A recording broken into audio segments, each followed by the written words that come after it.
আসসালামু আলাইকুম সবাইকে। আমরা চুয়াডাঙ্গার সাবেক এবং বর্তমান সকল খেলোয়াড়রা এবং ক্রীড়াপ্রেমীরা আজকে চুয়াডাঙ্গা জেলা প্রশাসকের কার্যালয়ে আমরা এসেছিলাম। জেলা প্রশাসক মহোদয়ের সঙ্গে যে অ্যাডহক কমিটি হবে বা চুয়াডাঙ্গার ক্রীড়া অঙ্গন কীভাবে উন্নয়ন করা যায় সেসব বিষয় নিয়ে আমরা কথা বললাম।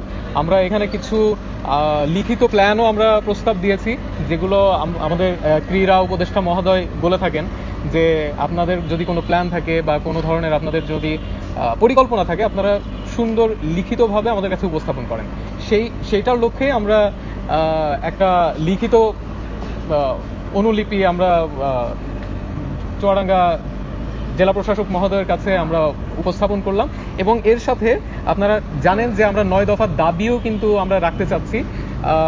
যারা অ্যাডহক কমিটিতে আসুক বা জেলা ক্রীড়া সংস্থার যে কোনো প্যানেলে বা কোনো কমিটিতে আসুক, তাদের কাছে আমরা এই দাবিটা রাখতে চাচ্ছি। যেহেতু জেলা প্রশাসক মহোদয় এই জেলা ক্রীড়া সংস্থার আহ্বায়ক, সেক্ষেত্রে আমরা তার কাছে এই 9 দফা দাবিটি রেখে গেলাম।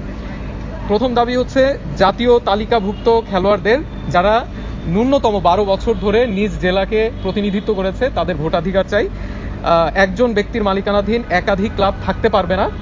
3 নম্বর দাবি, প্রতি বছর প্রিমিয়ার লিগ, প্রথম বিভাগ ও দ্বিতীয় বিভাগ ক্রিকেট টুর্নামেন্ট চালু করতে হবে। চতুর্থ দাবি, প্রতি বছর অন্তত একটি অ্যাথলেটিক গেমস আয়োজন করতে হবে। পঞ্চম, সম্পূর্ণ রাজনীতি ও দুর্নীতিমুক্ত জেলা ক্রীড়া সংস্থা চাই।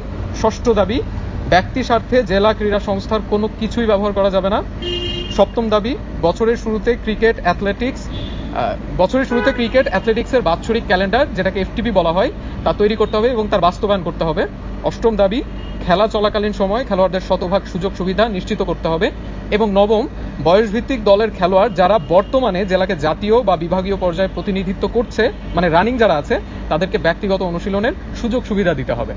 এখানে আরও আমরা কিছু যে প্ল্যান বা পরিকল্পনাগুলো দিয়েছি, এই পরিকল্পনার আওতায় আছে কিভাবে জেলার ক্রীড়াঙ্গনকে বাণিজ্যিকীকরণ করা যায়, কিভাবে ওই যে টুর্নামেন্টগুলো আয়োজন করা হবে সেখান থেকে কিভাবে আউটপুট পাওয়া যায়, মানে আর্ন করা যায়, মানে আধুনিক যে চিন্তাধারা, সেই চিন্তাধারার কিছু পরিকল্পনা আমরা প্রস্তাব করেছি। এবং young cricketer, young player, young footballer কিভাবে বের হয়ে আসতে পারে, প্রত্যেক বছরে 6 মাস অন্তর অন্তর একটা ক্যাম্পেইনের মানে আয়োজন করা যায় কিনা সেই বিষয়ে আমরা পরিকল্পনা প্রস্তাব করেছি।